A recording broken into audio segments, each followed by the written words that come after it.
Não basta terem obstruído todas as provas e todas as oitivas relevantes para que a CPI do abuso fizesse aquilo que ela deveria ter feito, que foi investigar os casos de abuso, assédio moral e possivelmente fraude em licitação. Eles ainda reclamaram, ainda criticaram os cidadãos e as cidadãs de Sete Lagoas que se indignaram com o que esses vereadores omissos fizeram ao longo, enfim, desses meses. Eles criticaram os cidadãos e as cidadãs que estão acompanhando o caso, que estão denunciando para a população a atuação, o comportamento desses vereadores no andamento dessa CPI. Acho que inclusive sobrou até para mim, mas eu nunca posso ter certeza, porque não me citam diretamente. Ainda bem que eu não tô aqui para servir vereador, não é verdade, gente? A gente não tá aqui para isso. Como eu falei com vocês na reunião ordinária de hoje, o requerimento do Janderson para incluir novos elementos no requerimento da CPI deveria ter sido pautado hoje. Não foi. Eu acho importante a gente ouvir os vereadores, então vamos começar ouvindo o Janderson, em que ele fala que ele protocolou esse pedido e que era para o Caio colocar na pauta. Protocolei nessa casa um requerimento 3429 de 2023, onde faz um aditamento na denúncia da CPI. Faço um desafio a esse presidente que não colocou o requerimento na pauta. Se você, presidente, não tem nada a esconder, coloque na pauta e deixe o plenário escolher se vamos ou não investigar. Você disse aqui em reunião que não ia furtar em investigar ou até mesmo impedir a investigação. Então, coloca o requerimento na pauta. Não foi só o Janderson que, enfim, chamou a atenção da gente nesse sentido. A Carol Canabrava também. Vamos ouvir a Carol. A CPI do abuso precisa cumprir o seu verdadeiro papel, que é de investigar. Então, eu venho aqui neste momento solicitar a você, presidente, senhor Caio Valassi, que não atrapalhe o trabalho da CPI. Inclusive, você é o investigado nessa CPI. Então, venho pedir que você coloque, sim, em apreciação para a pauta de hoje, o requerimento que tem o objetivo de ampliar as investigações da CPI. É isso aí, a Carol reforçando, tá, a necessidade do Caio colocar esse requerimento em pauta, questionando o interesse dele em não deixar que essas investigações aconteçam, porque, ao meu ver, ele seria sim um possível investigado, porque os casos, né, que estão sendo investigados ou que deveriam ter sido investigados na CPI, ele está diretamente relacionado a todos os casos? Eu acho que sim. Vamos ouvir a Silvia Regina. Que só usam para denegrir a imagem de quem trabalha. A imagem de quem está ali e está aqui para prestar um serviço, que adora uma fake news, que vem cá, pega um pedacinho de uma fala, um pedacinho da outra fala e faz o que quer. Só que quem faz o que quer, ouve o que não quer.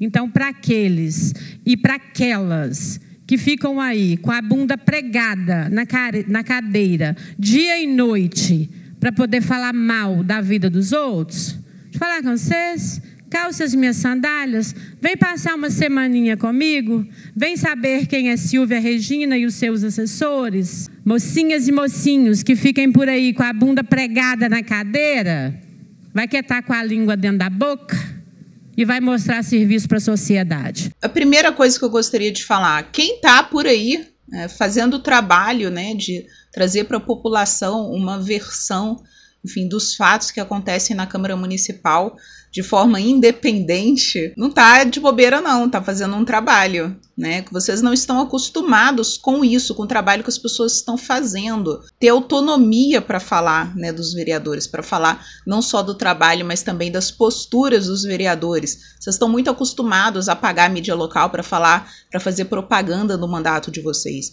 Chega numa situação em que pessoas têm, enfim, autonomia para falar o que pensam de fato, e que não tem nenhum tipo de compromisso em fazer propaganda do do mandato de vocês, vocês ficam desorientados, não é verdade? Mas vocês precisam se orientar, entender, fazer a leitura correta do que está acontecendo aqui. O que está acontecendo é o seguinte, a população de Sete Lagoas está esperta, está atenta e está tendo cada vez mais recursos de fiscalização e de observação do trabalho que os senhores e que as senhoras estão fazendo na Câmara Municipal. Não se desorientem. Segunda coisa, a senhora falou que quem faz o que quer, ouve o que não quer. Eu retruco isso para os senhores e para as senhoras vereadoras. Vocês chegam aí, fazem o que querem, falam o que quiserem, saem da reunião, esvaziam a reunião. José de Deus precisa ler para votar. Faz o que quer e na hora de ouvir, não gostam? Terceira coisa, Silvia Regina, ninguém aqui está falando mal da vida de ninguém, tá? Pelo menos não que eu saiba. Eu não faço ideia das coisas da sua vida, sinceramente não me interessa.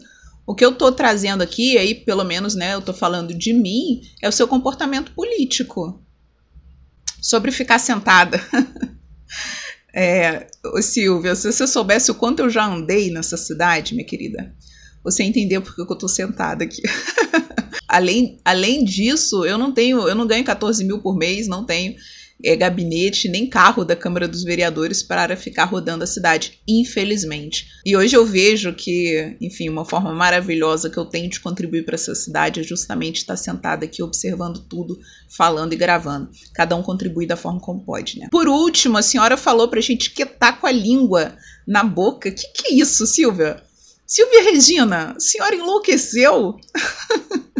O povo, o cidadão vai falar o que quiser, vai dar sua opinião política onde quiser, da vontade que quiser. Essa política de querer calar as pessoas, enfim, de querer projetar apenas opiniões que interessam, não vai funcionar mais, tá bom? Agora vamos ouvir o Caio, né? Como eu falei, o Caio é cheio das performances, ele fala muito bem. Vamos ouvir o Caio Valassi. Nós entendemos que essa casa tem agido de uma forma republicana na apuração de todos os fatos, o que fez com que essa presidência apresentasse um projeto que já está tramitando na casa, criando a ouvidoria.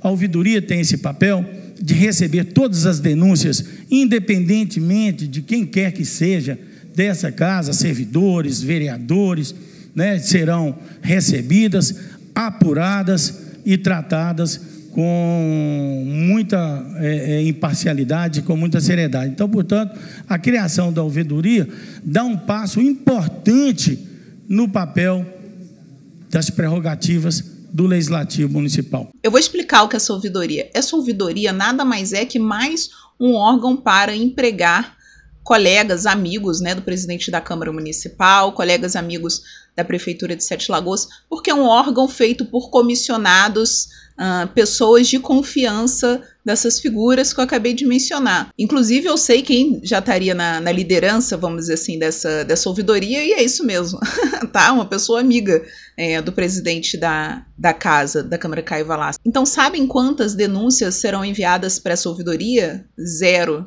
Pelo menos contra, né, o grupo político que está dominando a Câmara Municipal de Sete Lagoas. Contra os vereadores de oposição pode até ser que tenha, né, algumas denúncias. E aí ele fala sobre isso como se fosse uma boa ideia, né? Essa ouvidoria seria uma boa ideia se os cargos que tivessem nessa ouvidoria não fossem cargos de confiança, né, comissionados, mas sim cargos concursados, não é, Caio? Caio. Então vamos ouvir, por fim, o vereador Janderson Avelar, em que ele falou isso no início, tá? Vamos ouvir o Janderson Avelar, em que ele fala sobre, enfim, as medidas que ele e o gabinete dele tomaram em relação a tudo isso. Ontem vi o relatório final da CPI. Não concordo, não condiz com a realidade dos fatos. Fere o processo legal ao ouvir somente uma parte. Por esse motivo, vou encaminhar ao Ministério Público um relatório que farei à parte, com todas as provas que tenho e relatórios de próprio punho, daqueles que presenciaram os fatos e também todo o teor do áudio que apresentei na CPI. Espero que o Ministério Público faça o que essa CPI não fez. A gente também espera que o Ministério Público faça o que essa CPI não fez. Apesar da minha falta de intimidade, eu gostaria de pedir ao gabinete do Janderson que, enfim, quando tiver alguma resposta a respeito desse caso, que, por favor, me envie para que eu possa tratar também desse assunto. O que a gente pode concluir desse caso? A primeira, é que os vereadores trabalharam arduamente para impedir que a investigação aconteça. Obstruíram provas, impediram oitivas, eles ignoraram um áudio extremamente problemático que o Janderson colocou na reunião da CPI, prevaricaram, se fizeram de tontos, acharam que a população de Sete Lagoas é burra e que está desinteressada sobre esse assunto, trataram as pessoas que estão interessadas sobre esse assunto como pessoas, enfim, que querem causar, que não tem razão nenhuma nesse sentido, que o assunto não era, enfim, relevante. A gente pode concluir também que os vereadores que assinaram a CPI, mas que não assinaram esse requerimento, assinaram único e exclusivamente por conta de pressão popular, como, por exemplo, o Caio do Rodrigo Braga e da Marli de Luquinha, e agora nesse editamento eles provaram isso a partir do momento que não assinaram esse novo requerimento para garantir a investigação, ou seja, apesar deles terem votado, né, por algumas oitivas e por algumas provas, eles fizeram isso, no meu interpretar foi isso, eles fizeram isso porque sabia que não iria passar. Porque se eles tivessem realmente compromisso com a investigação, eles teriam assinado esse requerimento. Você que está me vendo se indignou com alguém, se surpreendeu negativamente com alguém, nesse caso, se decepcionou com alguém, me diz aí a opinião de vocês sobre tudo isso. Eu acho que a gente encerra essa CPI com chave de... Tá bom, gente? Então é isso, me diga a opinião de vocês no canal e compartilha esse vídeo nos grupos de WhatsApp para as pessoas que vocês conhecem, tá? Quanto mais pessoas souberem desse assunto, mais diferença a gente vai fazer nas eleições. Um beijo para vocês. Tchau!